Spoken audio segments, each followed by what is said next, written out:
Quiero saludar, a ver,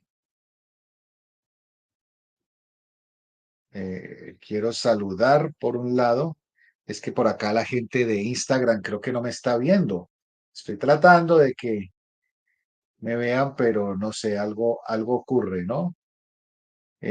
Bueno, por aquí estoy saludando a Milton Chantré, a F. Martínez, que están entrando a la transmisión en Instagram. Saluda a Luz Marina Sánchez en YouTube, a Jorge de Vincenzi desde Argentina, a Juan Pablo González, que está también aquí en la ciudad de Cali, a la gente del Facebook. Y bueno, tratando de llegar a poder concretar esta introducción que estamos dando, mencionábamos, planteábamos que en realidad pues sí, por acá Jorge de Vincenzi está entrando ahora por Facebook y me dice que está lenta la señal del YouTube. No, Jorge, y que piensa que de pronto es allá. No, Jorge, es acá. Creo que de pronto es un problema de conectividad que tengo yo aquí, pero que ya estoy tratando de solucionar. Lo mismo me está ocurriendo con el Instagram, que por eso voy a tratar de ver si puedo reconectarme también por Instagram a la transmisión. Pero bueno, mientras tanto les estaba diciendo que, por ejemplo, para que me entiendan, el ser humano tiene formas muy curiosas de autodenominarse, de plantear lo que es, de lo que es el mismo ser humano, dependiendo de sus contextos y en este caso los contextos geográficos. Entonces, para que se me entienda mucho mejor, hace un tiempo atrás, y esto lo saben principalmente los expertos, eh, hablábamos de que las sociedades, las naciones, los países, se podían hablar de que habían países primermundistas, un término muy utilizado, primermundistas para seguramente hablar de esos países que se supone son potencia, que están industrializados, que tienen alta dinámica económica, que no tienen niveles de pobreza, en fin. Entonces, digamos que esa era una forma de llamar a esos países poderosos, esos países que tienen ese imperio que de alguna forma pues se vuelve eh, de dominio frente a otras naciones. Entonces, están también esas sociedades que están en un segundo nivel. No recuerdo la verdad cuál sería la denominación cuando se hablaba de países primermundistas. No recuerdo que se dijese países secundarios o secundumundistas. No, no me da el término, ¿no? No me da el término de país primermundista. Pasar al segundo nivel no me da. Pero sí recuerdo mucho que se hablaba de países tercermundistas y seguramente muchos de ustedes lo recuerdan. Sí se hablaba de países tercermundistas. Esto para hablar de países con ciertos niveles de pobreza, de desempleo, de desigualdad social, de situaciones complejas que de alguna forma afectan esas comunidades. Luego pasó el tiempo y ya se hablaba de países desarrollados y países subdesarrollados. Y cuando ya se da esa connotación de países desarrollados, países subdesarrollados, esos países que se le nombraban o se le llamaban tercermundistas entran allí en ese grupo de países subdesarrollados. Pasaron las décadas, eh, por lo menos los dos últimos siglos, perdón, por lo menos el finales del siglo XIX, todo el siglo XX y lo que llevamos, estos 23 años que llevamos del siglo XXI, y se ha cambiado un poco la terminología, ¿no? Entonces, ya no hablamos de países tercermundistas, ya no hablamos de países subdesarrollados, ¿sí? Hoy hablamos de países desarrollados y países en vías de desarrollo. Eso es lo que yo entiendo, es la terminología más reciente, es la terminología más mm, actual. Y en ese sentido, pues digamos que esos países tercermundistas, pues ya tienen esa promesa mucho más formalizada en el papel de hablar de esa promesa que se desea, ese interés de poder estar en una condición, en una calidad de vida mejor. Países en vías de desarrollo. Eso es algo curioso, eso es algo curioso que a mí, pues por lo menos en opinión personal, eh, siempre me ha llamado muchísimo la atención, ¿no? Me parece que es una condición bastante eh, curiosa porque nunca se cumple la promesa a través de las décadas, si lo analizamos, pues nunca se cumple la promesa de estar realmente articulados a un desarrollo que por fin permita superar esas brechas que se trazan. Entonces, seguimos siendo un país en vías de desarrollo, o sea, con esa promesa allí, promesa muy bonita, promesa que, pues que de alguna forma eh, se supone que está allí para transformarse. Jorge nos dice por acá, emergentes como que estarían a medio camino entre desarrollados y subdesarrollados, ¿no? Sí, qué buen término, Jorge. Emergentes es que están por salir a flote, ¿no? Van a emerger, vamos a decirlo así, de del fondo de algo, ¿no? Entonces, emergerán, ¿no? Subirán, estarán listos para cambiar su modus de vida, ¿no? Entonces, pues es curioso porque en realidad esto generalmente no se da. No se da y lo peor es que son promesas de alguna manera no cumplidas. Saludo especial para ustedes. Tengan la más cordial bienvenida a este su canal Docente Decente y a esta nuestra transmisión de los sábados a las 3 de la tarde hora de Colombia, en vivo.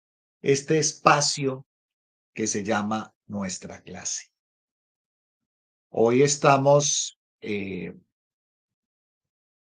buscando abordar este tema de algo que ha sido muy importante y que se supone hay una interesante e importante expectativa en cuanto a lo que es la famosísima y llamada Agenda 2030. La Agenda 2030 que se supone, si usted la ve sobre el papel, la Agenda 2030 es maravillosa. La Agenda 2030 es algo que si se cumpliese de manera literal como está en el papel, por Dios santo, sería algo maravilloso. Pero miren, como lo dice el propio Jorge, cuando hablamos de países emergentes, subdesarrollados o esa promesa de que están en vías de desarrollo, pues uno ve pasar los años y la verdad no ve los cambios de fondo que se dan en estas naciones.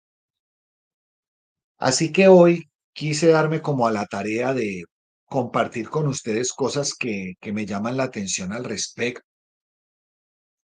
Estuve revisando un poco con más detalle la Agenda 2030 y quiero hoy hacer un primer programa introductorio porque la verdad les soy franco, esto va a tener que tener eh, otros espacios de mayor profundidad porque esto es algo que nos compete a todos, que nos compete absolutamente a todos. Y pues vale vale la pena entender que realmente es algo que necesitamos analizar de manera pues mucho más seria, de manera más directa, que lo analicemos de una forma en la cual entendamos que a todos nos compete algo tan importante como esta famosa Agenda 2030. ¿M? Además, se supone, se supone que estamos en este momento en ruta, si no, perdón que es que estoy, sigo aquí afrontando problemas de conectividad. Si no estamos, si no contamos que este mes lleva ya casi la mitad, hoy estamos a 13 de enero, pues estamos a 6 años de llegar al 2030 y poder evaluar si cumplimos o no la famosísima agenda. Vaya a saber usted si eso se va a dar o no. Es bastante relativo y curioso. Entonces yo traigo para ustedes un poco, hoy a manera introductoria, los 17 puntos que trae la agenda. Pero pues los voy a nombrar para que tengamos un barrido general y daré alguna apreciación general sobre ellos. Vale la pena más adelante, no sé si la próxima semana, pero vale la pena más adelante mirar en cada uno de los puntos de la agenda los indicadores que se supone tiene cada uno de estos puntos y hasta ahora el cumplimiento de ellos, entendiendo además, y esto quiero que lo escuchen muy bien, que esta es un proyecto, una propuesta que vino desde desde la propia Organización de Naciones Unidas, desde la ONU, donde la CEPAL, ¿sí? CEPAL, para quienes de pronto no sepamos, la CEPAL, la abreviatura significa Comisión Económica para América Latina y el Caribe, ¿sí? La CEPAL tuvo con el pleno apoyo de la Organización de las Naciones Unidas, la luz verde para proponer la Agenda 2030, ¿sí? La Agenda 2030, y buscar que a nivel global, todos los países del planeta se involucren en el cumplimiento de ella. No importa si estamos hablando de países desarrollados, si estamos hablando de países subdesarrollados, tercermundistas, qué término tan terrible, ¿no? Emergentes o países en vías de desarrollo. Se supone que estamos llamados a que todo el planeta en general se comprometa de manera decidida, de formas directas e indirectas, colaterales, al cumplimiento de la Agenda 2030. Así que bueno, en ese orden de ideas quiero como tocar algunos de los puntos que se supone tiene esta famosa agenda, ¿no? Entonces, miren, para ponernos en contexto un poco también, eh, quiero, quiero leer algo corto para ustedes para que tengamos una idea de lo que ha implicado en un momento dado la, la estructuración de esta agenda, ¿no? De la Agenda 2030. Entonces voy a leer algo que es corto simplemente como para familiarizarnos en cómo nace esta propuesta de esta agenda, ¿ok? Entonces, perdón, tomo un poco de agua.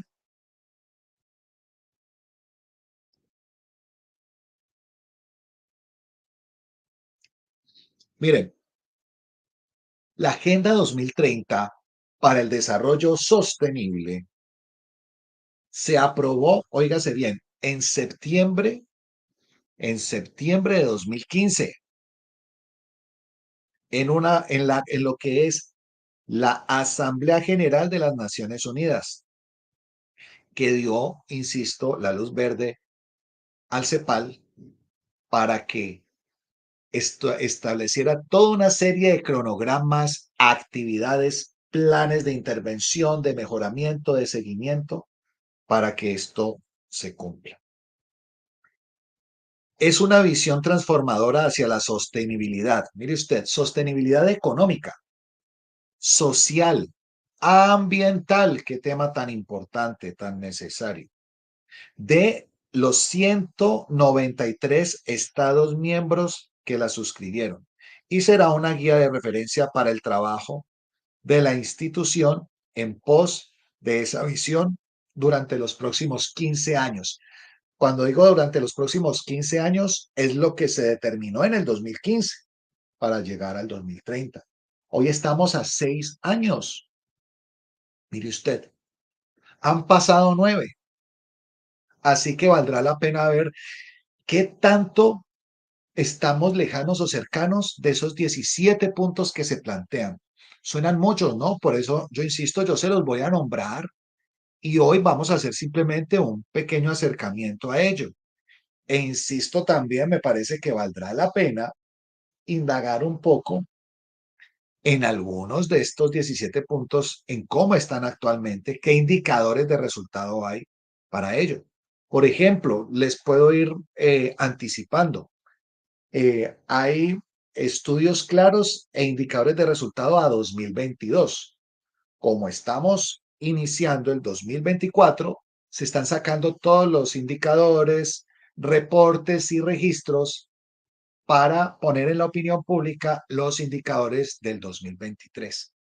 Entonces, en espacios venideros vamos a hablar de, de lo que hasta ahora, hasta el 2022, se ha logrado. Pero mire usted, esta es una iniciativa que nació en el 2015 para que se tenga en cuenta, ¿no? Entonces, voy a mencionarles las 17 y voy a hacer pequeños comentarios, comentarios así, digámoslo así, como cuando uno está preparando una receta y espolvorea algo, que yo no soy cocinero, ¿no? Pero imagino un poco que espolvorear algo sobre alguna superficie que se está trabajando y demás, pues es apenas una aproximación general para luego sí entrar a profundizar en otro momento. Mire usted, entonces, a continuación, los 17 puntos de esta agenda.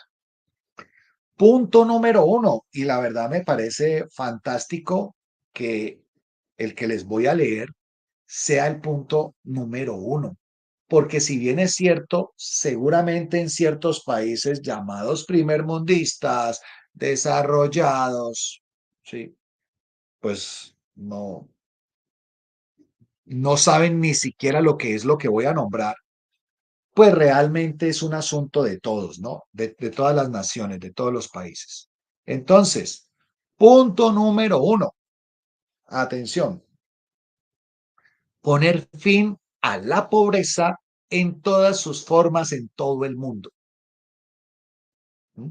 Punto número uno, poner fin a la pobreza en todas sus formas en todo el mundo. Mire usted eh, este propósito tan importante.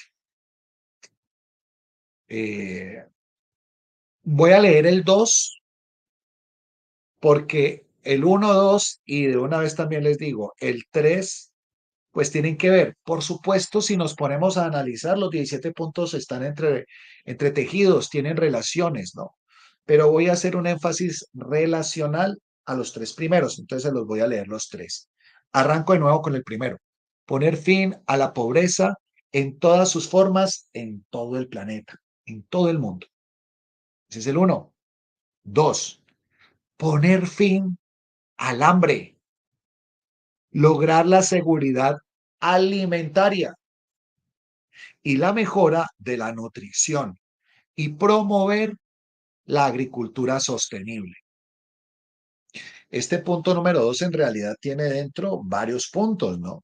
Así que lo voy a leer de nuevo. Poner fin al hambre, lograr la seguridad alimentaria y la mejora de la nutrición y promover la agricultura sostenible. ¿Mm? Mire usted. O sea, este es otro punto importantísimo. Voy a leer el 3 y hacemos allí como un pequeño análisis, es un pensar un poco en voz alta en relación a estos tres puntos iniciales de la Agenda 2030.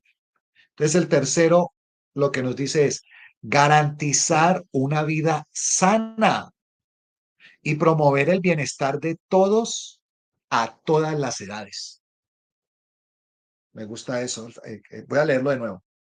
Garantizar una vida sana y promover el bienestar de todos a todas las edades. Sí, maravilloso. Pero bueno, amarremos los tres. Yo les digo, si de aquí al 2030, que yo espero por un lado estar vivo, estar bien, estar con estos canales con los cuales tengo la fortuna, el privilegio de comunicarme con ustedes, si solo estos tres puntos se han cumplido, yo les digo que yo me quito el sombrero y que estaré conmovido, estaré orgulloso de lo que somos nosotros como especie, estaré orgulloso de lo que somos como seres humanos. Pero entonces empecemos a mirar cosas, ¿no? Yo creo que si bien es cierto, esto es un acuerdo, esto es un documento, una agenda que se ha hecho colectiva con la participación y el compromiso de todas las naciones o de estas 193 naciones, hay situaciones políticas, culturales, económicas, empresariales, que hacen que este asunto no sea tan fácil, ¿sí?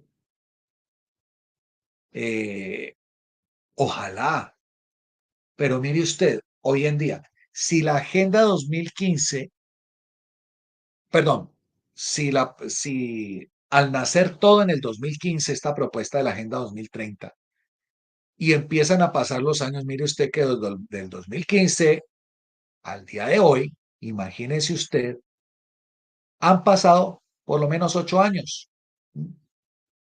Entonces, lo que quiero decirle con esto es que 8 años después uno tendría que estar viendo ciertos indicadores contundentes.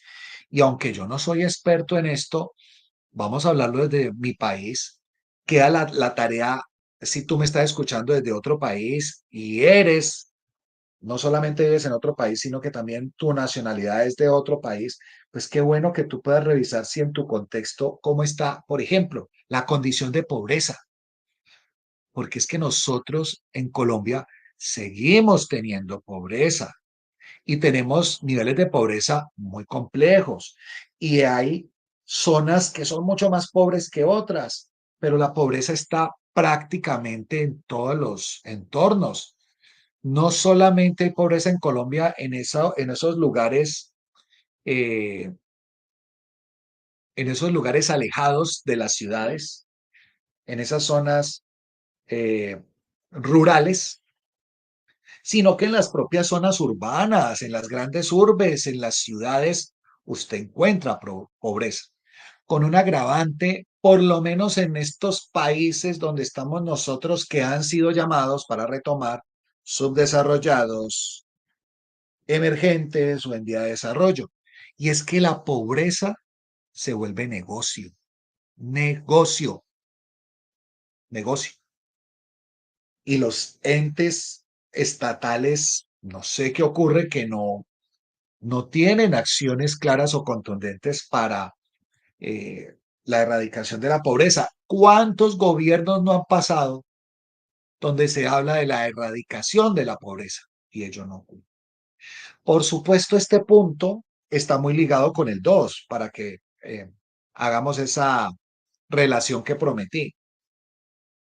Entonces, pues hombre, mire usted, en el 2 dice poner fin al hambre, lograr la seguridad alimentaria y la mejora de la nutrición y promover la agricultura sostenible. Bueno, para tener la agricultura sostenible hay que tener la inversión. Voy a tomar ese último punto. La agricultura sostenible tiene que estar amarrada a la tecnología. No puede ser que hayan países como el nuestro donde ciertas regiones olvidadas, precisamente porque están olvidadas, pues la gente está trabajando la tierra como lo hacía hace 4 o 5 siglos, siglos atrás. ¿Sí? Parecen de otra época, una cápsula del tiempo quedaron allí. Entonces, el gobierno, los estados, tienen que proveer, y en esto entonces también deben apoyar los países desarrollados, ¿no? O me equivoco, en proveer a esos que no tienen la tecnología suficiente para aprovechar la tierra de una forma diferente. ¿Mm? Y mire usted el asunto tan complejo. Y solamente estamos hablando de la agricultura. Pero este punto 2 decía poner fin al hambre, lograr la seguridad alimentaria y la mejora de la nutrición. Sí, sí. Pero qué difícil cuando, insisto, la pobreza es una condición que en muchos escenarios, si no es negocio, pues, que puede sonar fuerte, entonces digamos que en algunos entornos no sea negocio, está ya erradicada en la mente de las personas. Hay personas o comunidades que se acostumbraron a vivir así y que el cambio no se da fácilmente. Y lo peor es que pareciera que otros miembros de esa misma comunidad no les interesa que se cambie ese tipo de mentalidad. Entonces tenemos mentalidad de pobreza, sí. Lo dice Kenji Orito, no es, eso no es, lo dice Kenji Orito haciendo una sana confrontación al colombiano, ¿no? Tenemos esa mentalidad de pobres. Entonces, ¿cuándo la vamos a cambiar? Mire usted. Dice por acá Jorge, el problema es que los que firman esos documentos no saben lo que es ser pobre, tener hambre, mala nutrición y quizás mala salud. Gracias, Jorge, por tan valioso pensamiento y aporte. Y no le conviene a muchos que esto se cumpla, ¿sí?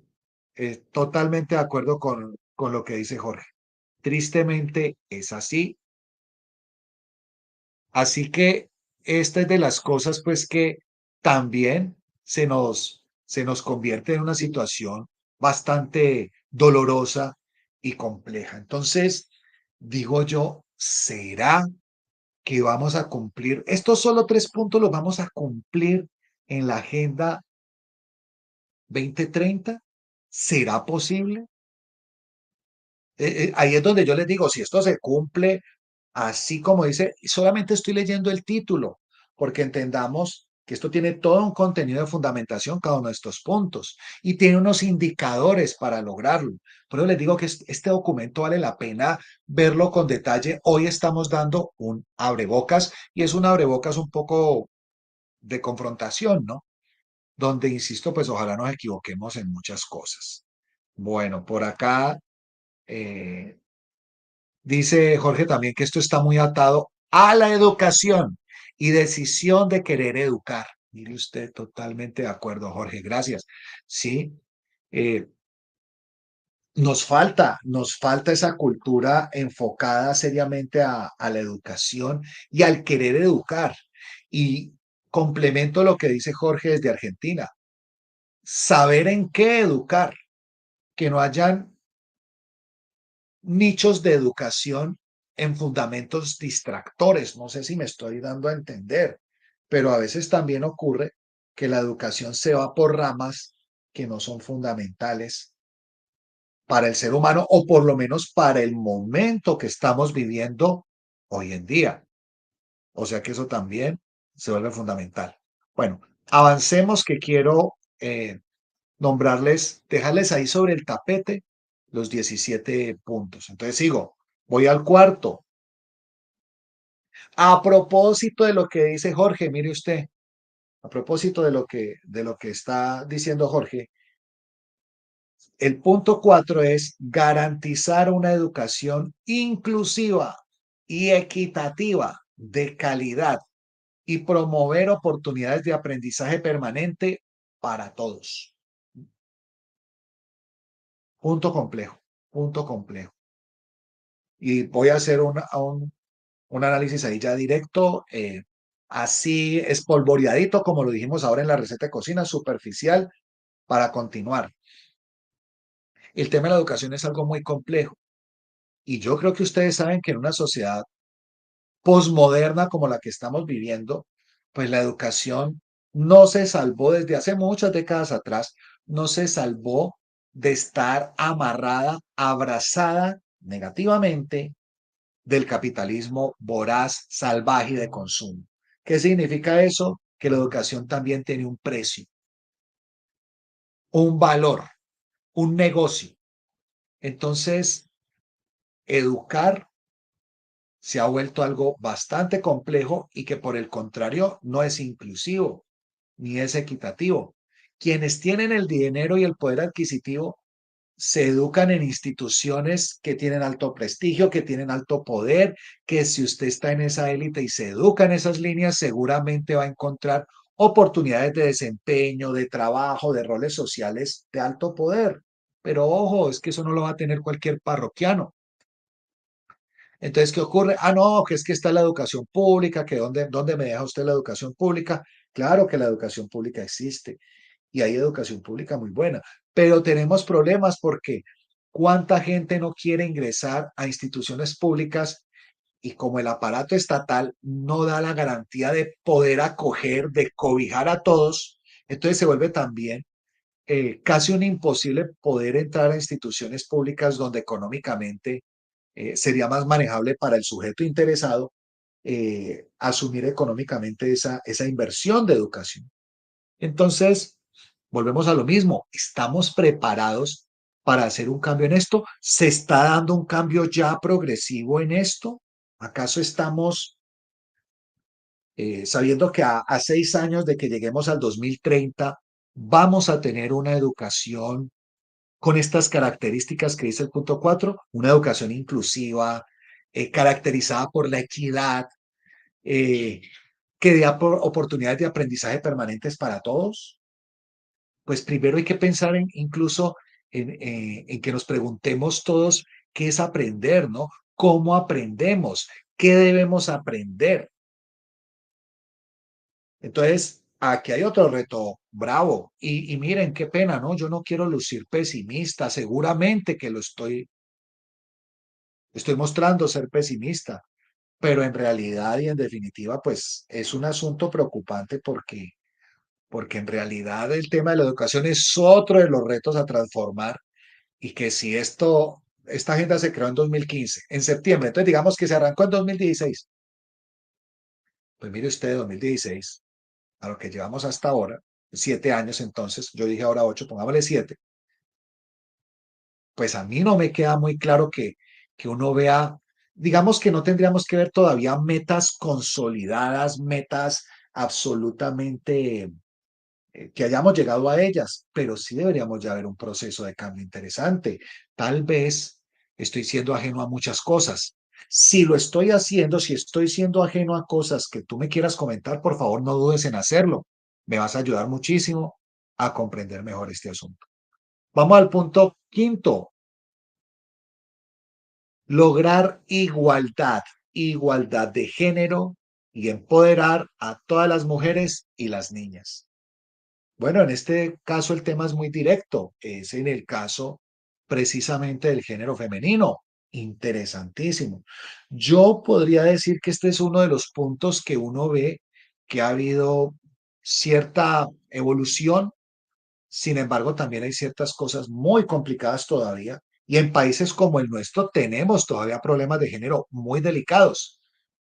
Esto sin contar con que el propio concepto de género ya ha cambiado, se ha transformado. Hoy no hablamos únicamente de mujeres y hombres, del género femenino y del género masculino. No, la noción de género se ha complejizado más, tiene otras connotaciones y divisiones. Entonces, el reto se hace más fuerte todavía. Ahora, aquí la agenda es clara cuando dice empoderar a todas las mujeres y a las niñas. Interesante, interesante. Esto yo creo que es algo que, insisto, yo siento que se han dado pasos, pero todavía estamos como atrasados, atrasados en esa famosa agenda y habrá que ver qué esfuerzos directos se hacen. O sea que de aquí también habrá que mirar. Dice por acá Jorge también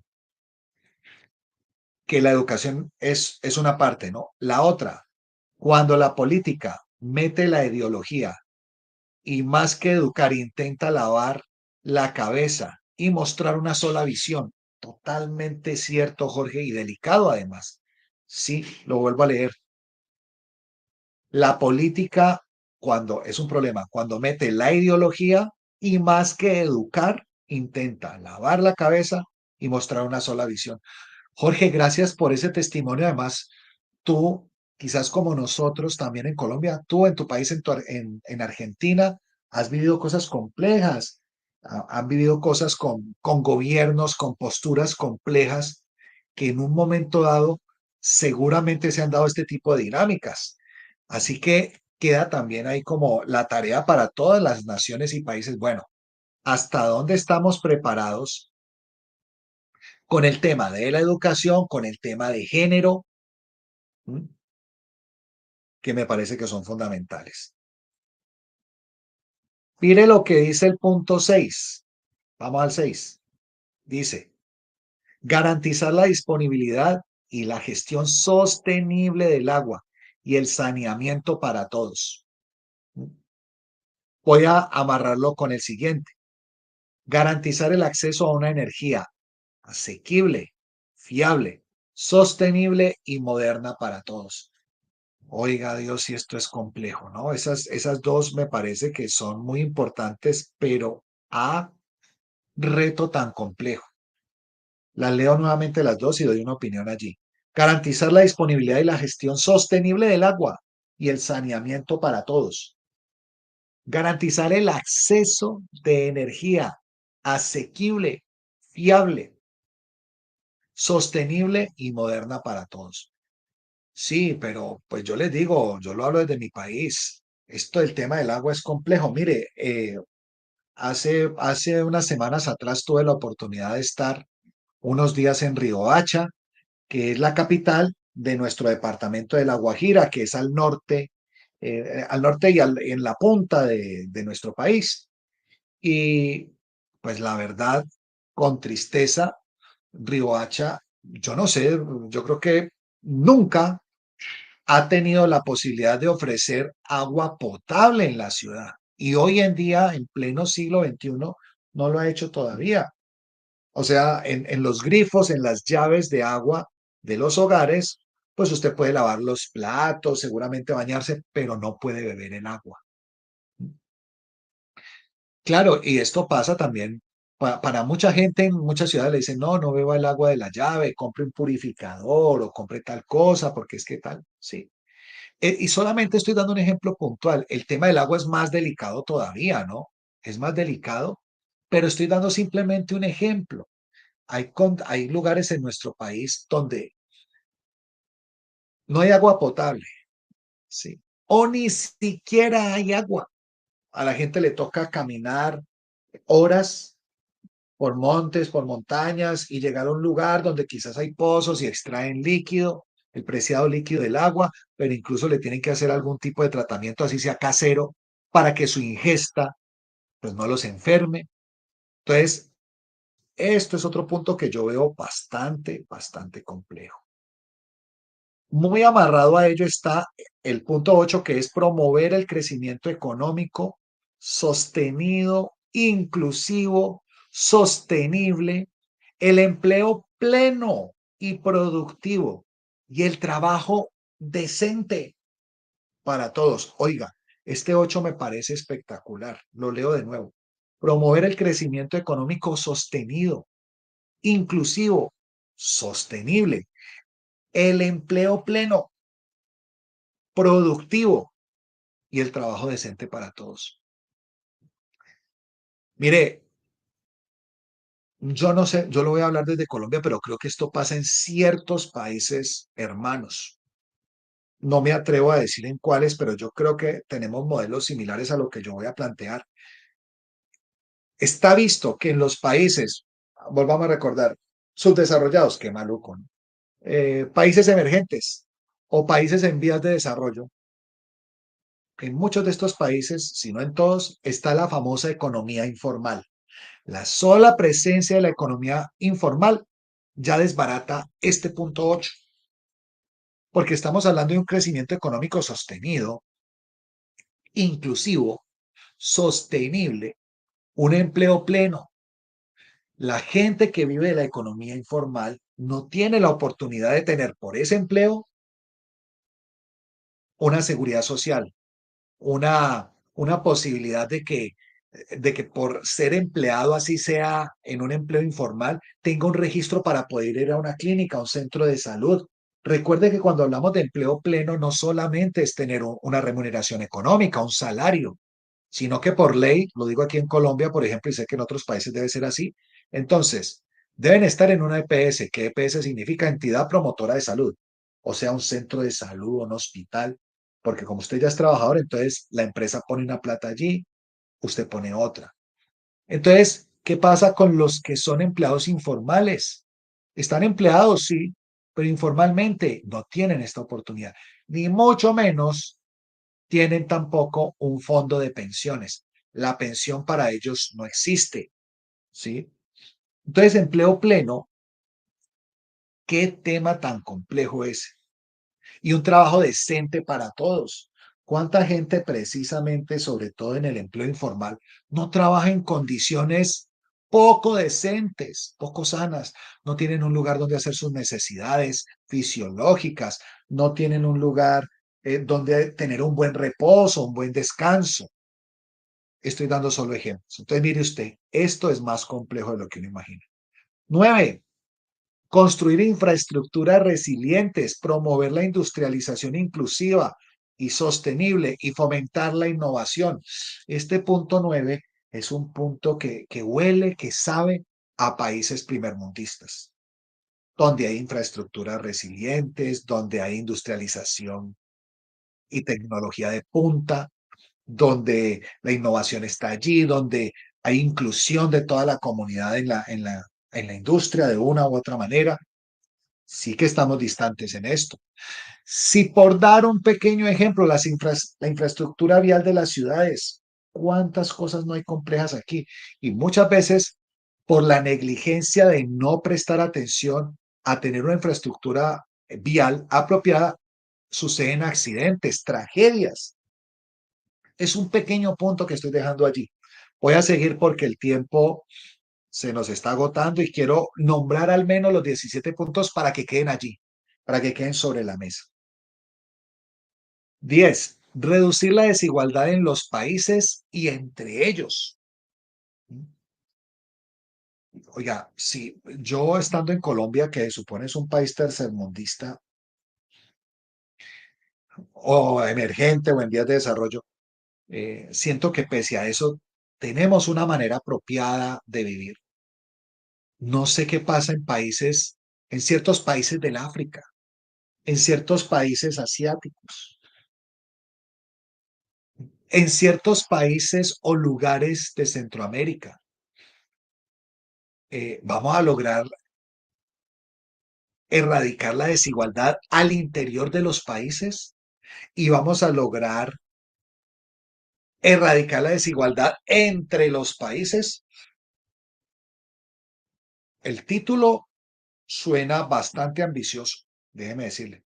Claro, como más adelante lo veremos en profundidad, pues ya veremos a qué se refiere, pero es que el título ya nos pone otra promesa.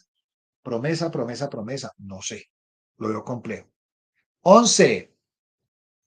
Lograr que las ciudades y los asentamientos humanos sean inclusivos, seguros, resilientes y sostenibles. Pues genial, genial.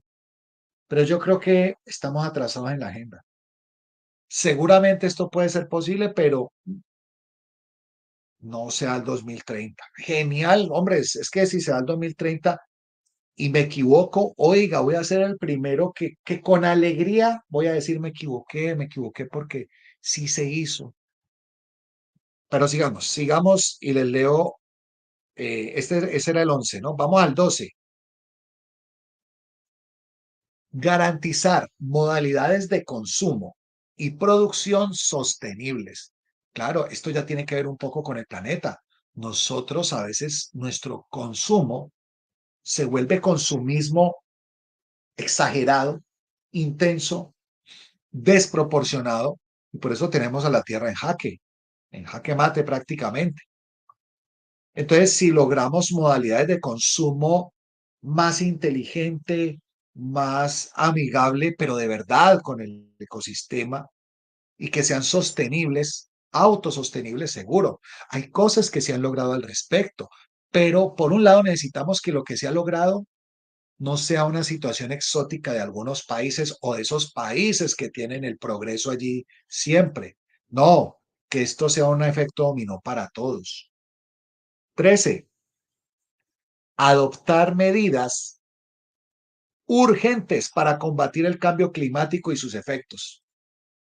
Miren, esto está diciendo desde el 2015. ¿Ah? Algunos expertos dicen que el cambio climático ya no tiene reversa. ¿Mm? ¿Usted se imagina si eso es así? Dejémoslo allí. Sigamos. El 14. Conservar y utilizar sosteniblemente los océanos, los mares y los recursos marinos para el desarrollo sostenible. Otra situación también compleja, muy ligada a la anterior. Ojalá, ojalá, pero qué reto tan complejo. 15. Proteger, restablecer y promover el uso sostenible de los ecosistemas terrestres. Gestionar sosteniblemente los bosques. Mire lo que está pasando en el Amazonas. Y no es de hoy, es de siempre. Bueno, de siempre no, desde hace décadas atrás, el daño que se le está haciendo a la Amazonía. Luchar contra la desertificación, detener e intervenir la degradación de las tierras y detener la pérdida de biodiversidad. Detener. Desde el 2015 se está diciendo detener, porque cada vez hay más desiertos. Estamos acabando con las especies, con la biodiversidad y entonces, 16, para ir terminando, promover sociedades pacíficas e inclusivas para el desarrollo sostenible, facilitar el acceso a la justicia para todos y construir a todos los niveles instituciones eficaces e inclusivas que rindan cuentas. Pues genial, pero yo les digo, esto de hablar de sociedades pacíficas, sí, genial, pero entonces, ¿cuándo vamos a acabar con las guerras? Uno escucha que estamos a esto de que estalle la tercera guerra mundial en múltiples formas, ¿no? O sea, por un lado, por allá en ciertas zonas de Asia, en otras de África, ni hablar con Ucrania y Rusia, o sea, entonces, ¿cómo es el asunto allí? Y 17, la última, fortalecer los medios de implementación y revitalizar la Alianza Mundial para el Desarrollo Sostenible. Este último yo creo que es como el moño que amarra a los otros 16. Lo voy a leer de nuevo. Fortalecer los medios de implementación y revitalizar la Alianza Mundial para el Desarrollo Sostenible. Sí, una maravilla. Una maravilla, pero yo diría a 2023, no hablemos de 2024, a 2023, que yo haya podido evidenciar a través de medios, de que tengamos progresos claros en esto. Puedo equivocarme, insisto. Yo quiero en programas venideros ir hablándoles de cada uno de estos indicadores, cada uno de estos 17 propósitos de la agenda, hasta dónde han llegado, porque temo pensar que estamos lejos de cumplir con esta agenda para el 2030. Y el tema es que pues entre más se dilate el asunto, pues más vamos a acabar con nuestro planeta. Finalmente el planeta es lo más importante porque ¿de qué nos sirve que el ser humano por fin se dé cuenta que debe cambiar? Vamos a imaginar que nos dimos cuenta de la importancia de que todos somos uno, que no debería haber diferencia entre razas, naciones, credos, géneros. que nos cobramos eso, esa conciencia y resulta que el planeta ya se nos acabó. Entonces no hicimos nada. Aquí quizás toca hacer un poco el tema a la inversa de algunas cosas que yo he hablado aquí. Y me refiero a que yo les he dicho que cuando, si uno quiere ayudar a otros, pues primero tiene que mirarse a sí mismo, ¿no? Cambiarse, transformarse. Sí, eso está muy bien. Pero si ya estamos hablando de lo que es el planeta y de lo que somos nosotros en el planeta, oiga, si tenemos que poner alarmas desde ya es al planeta. Porque de aquí a que cambiemos nosotros nuestras dinámicas personales, eh, grupales, de comunidades, de naciones, ese es un proceso bien complejo y que yo creo que no ha dado muchos resultados hasta ahora. Entonces, si nos vamos a quedar pensando en eso o intentando ello, todo lo que tiene que ver con el planeta se nos va a acabar. Así que si me lo preguntaran a mí, las acciones más prioritarias deberían estar enfocadas a lo que es apoyar la vida en este planeta. Si somos la especie más inteligente, la agenda en todos los puntos que tienen que ver con el planeta, con su naturaleza, con su ecología, con su ecosistema, con su biodiversidad, deben ser atendidos ya, ya, sin ningún tipo de consideración adicional. Dice por acá, Jorge, no es solo que estemos lejos. Muchos ni arrancaron siquiera, ni hay indicios de que eso pase. Sí, Jorge. Tristemente, Jorge, estoy de acuerdo contigo. Quisiera decirte que estás equivocado, pero comparto tu opinión plenamente. Bien, este era el programa que quería compartir con ustedes hoy. Espero que haya sido de su interés. Mil disculpas porque tuve dificultades en la conectividad con algunos de los dispositivos. Me voy despidiendo, saludando a la gente de Facebook.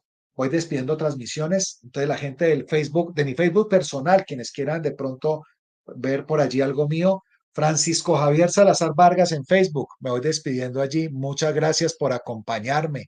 Les mando un abrazo. Me despido también por acá de la gente de Instagram. Gracias como siempre. Gracias por acompañarme y nos vemos muy pronto. Por acá me despido de la gente de Facebook también, pero de mi página de Docente Decente. Quienes quieran entrar a esta página de Docente Decente me encuentran como doble D, ¿sí? Ponen 2D y la última la ponen con signo de interrogación. Y así me encuentran por el Facebook. De verdad, muchas gracias por haberme acompañado en esta transmisión a la gente de Facebook. Y por acá, la gente de YouTube, mil disculpas por el tropiezo del video.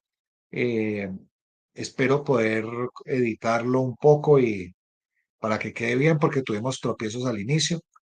Muchas gracias de verdad por acompañarme, por estar y nos vemos la próxima semana, si Dios quiere, aquí en nuestra clase.